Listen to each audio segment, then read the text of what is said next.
Have you ever judged someone just by their clothes? What if the person you ignored held more power than the entire kingdom? Tonight, meet Princess Amara and the farmer who was secretly Africa's hidden billionaire. This is a story of pride, humility, and a lesson you'll never forget. The Kingdom of Zarima.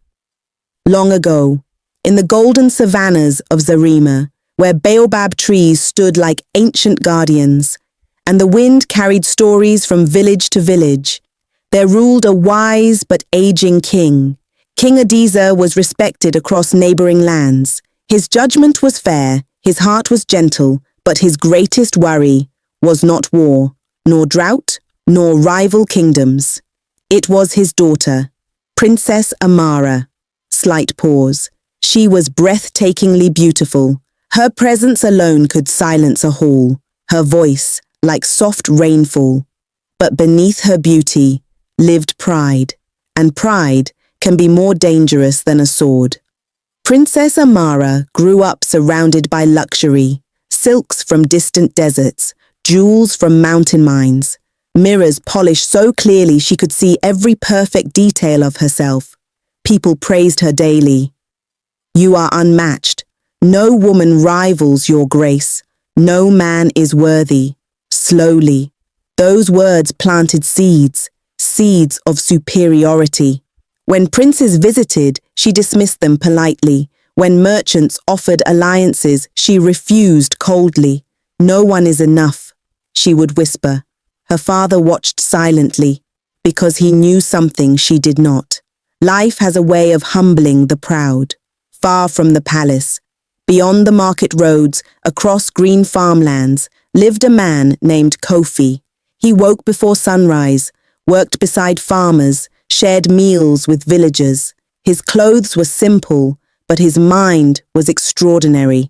Unknown to many, Kofi owned vast lands across multiple provinces. He had inherited wealth. But instead of building mansions, he built wells, storage houses, irrigation systems, schools, and he never signed his name because true wealth does not need applause. Now slow this scene dramatically. Add background crowd ambience. The annual harvest festival was the grandest celebration of the year. Drums echoed, children laughed, spices filled the air. Princess Amara arrived in golden attire. The crowd parted, and then, through the crowd, walked Kofi. Dust on his sandals, simple linen tunic, calm eyes. He did not tremble. He did not bow excessively. He simply stepped forward. "Your Highness," pause, "I may not shine in silk, but I possess vision, land, and a heart that values partnership over pride." The entire marketplace froze. Princess Amara blinked. Then she laughed, soft at first, then louder. "A farmer dares to speak of marriage," the crowd murmured. Kofi did not lower his eyes. He only nodded gently and stepped back. That night, the king received sealed documents. His expression changed. The queen noticed. "What troubles you?" The king whispered slowly. "Half of our agricultural expansion has been funded privately by a man named Kofi." Silence. Not just funded. Owned. Kofi was no ordinary farmer. Years ago, after his father passed, he had made a choice to observe people before revealing himself. He had seen corruption, seen greed, seen pride. He wanted a wife who loved character, not riches, and so he wore simplicity like armor. The palace hall echoed with tension. "My daughter mocked you," the king admitted. Kofi responded softly, "Your Majesty, a seed must break before it can grow." Princess Amara was present. Her heart pounded. The king then revealed the truth publicly. Gasps, shock, whispers, the farmer was wealthier than most kingdoms. Amara's cheeks burned. But this time, there was no laughter, only realization. Princess Amara did not approach him immediately. Instead, she watched. She visited villages secretly. She saw wells with no royal seal, schools with no donor name, Farmers who spoke of a kind investor, her pride cracked, not because of money, but because of humility. Days later, she approached him under a baobab tree. "I was blind," she said quietly. Kofi looked at her gently. "Pride is loud," he replied, "but wisdom whispers." Slow pause. She asked for forgiveness, not as a princess, but as a woman learning humility. Kofi. The night of restlessness. That night, Princess Amara did not sleep. The palace walls felt different, heavier. The mirrors in her chamber, once her comfort, now reflected something unfamiliar. Doubt. She replayed the marketplace scene again and again. Her laughter, his calmness, the steadiness in his eyes. Why had he not defended himself? Why had he not looked ashamed? She whispered into the darkness, "Why did he look at me as though he pitied me?" Slight pause. For the first time in her life, she questioned herself, and that question was the first crack in the armor of pride. At dawn, while the palace still slept, Kofi was already in the fields. He knelt beside an elderly farmer whose crops had struggled the previous season. They spoke not of wealth, but of soil, rain patterns, seed rotation. His hands were calloused, his laughter gentle. He did not act like a man humiliated. He did not seek sympathy. He simply continued building. One of his trusted advisors approached quietly. "Will you still pursue the princess?" the man asked. Kofi smiled faintly. "I do not pursue pride," he said softly. "I pursue growth." King Adisa summoned his daughter again. "My child," he said gently, "do you know why his wealth frightens me less than your pride?" Amara remained silent. "Because wealth can be shared, but pride isolates." She looked away. "But father, he deceived us." "No," the king replied calmly. "He revealed himself only when tested." He leaned forward. "Tell me, Amara, if he had arrived in gold and silk, would you have treated him differently?" Her silence answered, disguised in simple cloth once more. Amara returned to the villages, this time not to observe, but to listen. A young boy tugged at her sleeve. "Are you from the palace?" She hesitated. "No," she answered softly. The boy smiled proudly. "The farmer who owns these lands helped my mother start a grain stall. We eat every day because of him." The words pierced her gently, not painfully, but deeply. She realized something uncomfortable. He had been serving her people, while she had been serving her ego. She found him beneath the wide arms of a baobab tree at sunset. Golden light wrapped around them. He looked up calmly. "You came," he said. "I did." Silence lingered, not awkward, just heavy. "I misjudged you," she admitted quietly. "You judged what you saw," he corrected gently. "And what I saw was pride." Her breath caught. He did not say it cruelly. He said it truthfully. "And what do you see now?" he asked. She looked toward the village. "I see impact," she whispered, "and I see humility." He studied her face. For the first time, he saw vulnerability, and vulnerability is far more beautiful than perfection. "If we are to stand together, let it be because we have walked the same ground." She frowned slightly. "What do you mean?" "Serve with me." The words shocked her. No suitor had ever asked her to serve. They asked her to marry, to decorate, to symbolize alliances, but never to work. She hesitated, then nodded slowly. "I will." The first day was not graceful. Her hands blistered quickly. Her royal posture stiffened her back. Villagers whispered. Some recognized her, some did not. She carried water alongside women who did not bow to her, and strangely, it felt freeing. A widow she helped that afternoon smiled at her warmly. "Thank you," the woman said simply. No praise, no exaggeration, just gratitude. It warmed her more than applause ever had. She visited farms regularly, helped organize storage systems, listened to disputes, proposed small improvements, and Kofi watched. Not to test her, but to observe consistency. One evening, after distributing grain during a dry spell, she sat beside him quietly. "You could have exposed me that day," she said softly. "Yes. Why didn't you?" He looked at the horizon. "Because humiliation rarely teaches, experience does." She smiled faintly.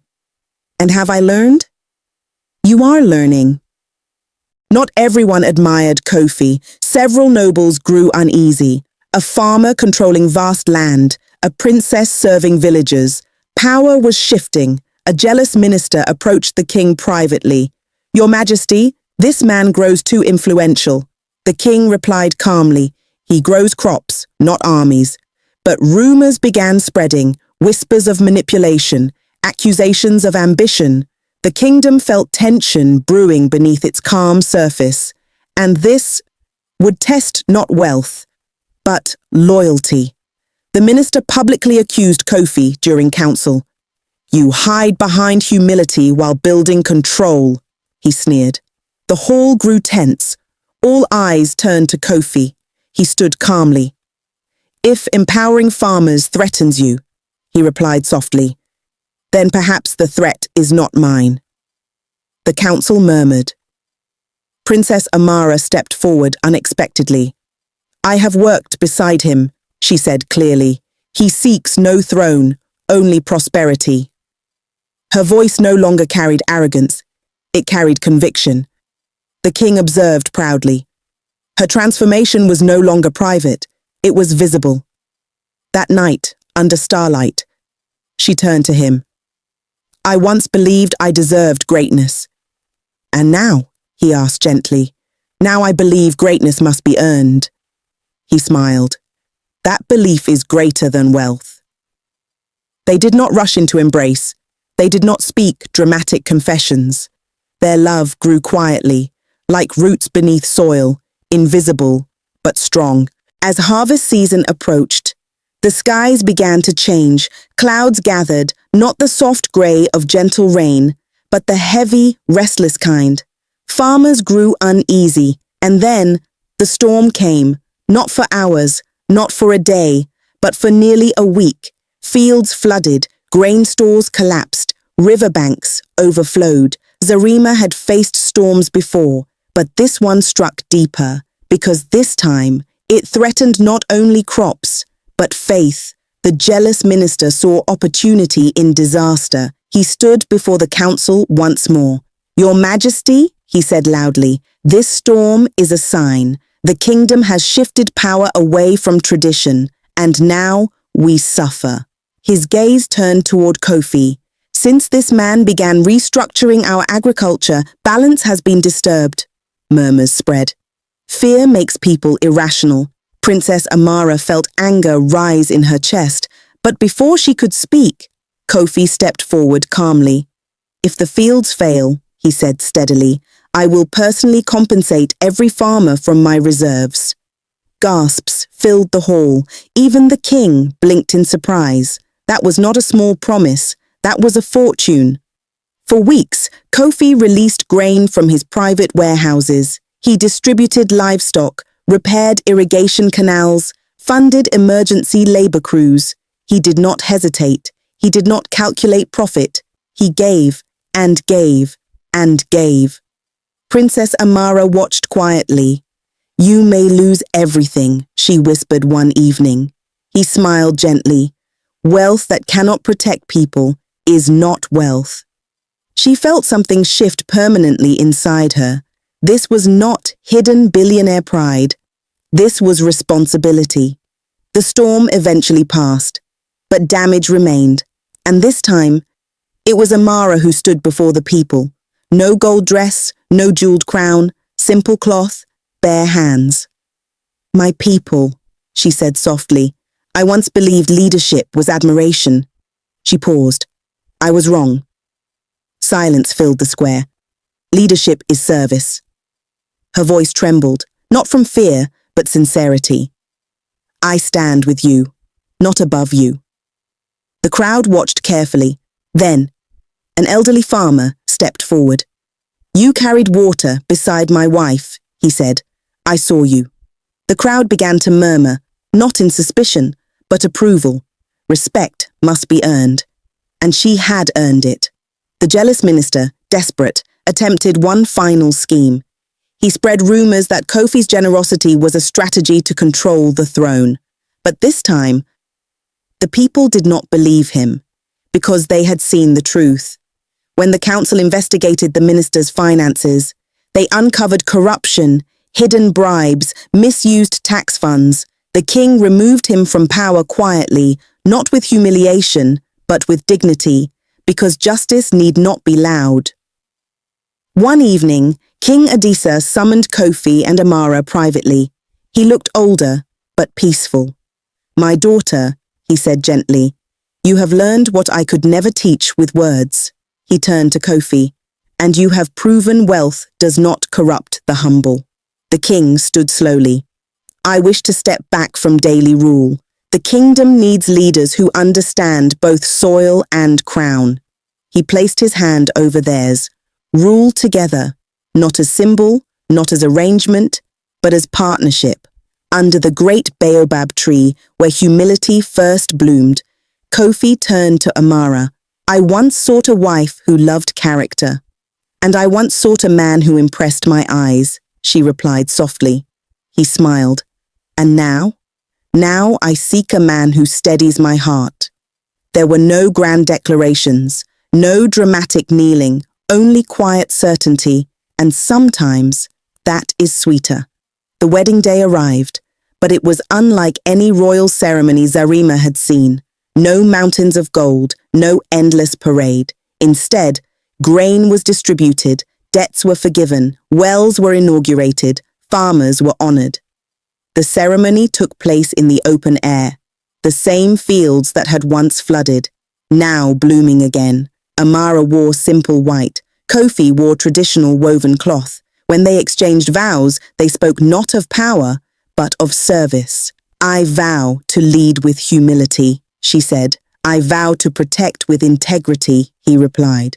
The people did not cheer loudly, they smiled, because they felt safe, and safety is the highest form of loyalty. Years passed. Under their leadership, agriculture thrived, education expanded, trade increased, but more importantly, the culture shifted. Children were no longer praised only for beauty, they were praised for kindness. Young leaders were no longer admired only for wealth, they were admired for wisdom. Princess Amara was no longer remembered as the proud one. She became known as Amara the Gentle. And Kofi? He remained simple, still walking through markets quietly, still listening more than speaking, because true power is comfortable in silence. Final moral: never judge a person by their clothing, never measure worth by appearance. Wealth whispers, character echoes. Pride isolates, but humility connects. The person you laugh at today may be the one who carries tomorrow's future, and the crown you seek may only rest on a head that bows first. Have you ever misjudged someone because of their appearance? What happened when you discovered the truth? Share your story below. If this story touched your heart even a little, take a moment and ask yourself, would you choose character over wealth, even if no one else could see the value? Tell me your answer in the comments. And if you believe humility is more powerful than pride, please like this video, share it with someone who needs this message, and subscribe for more powerful African legends and hidden billionaire stories. Your support helps these stories reach the world.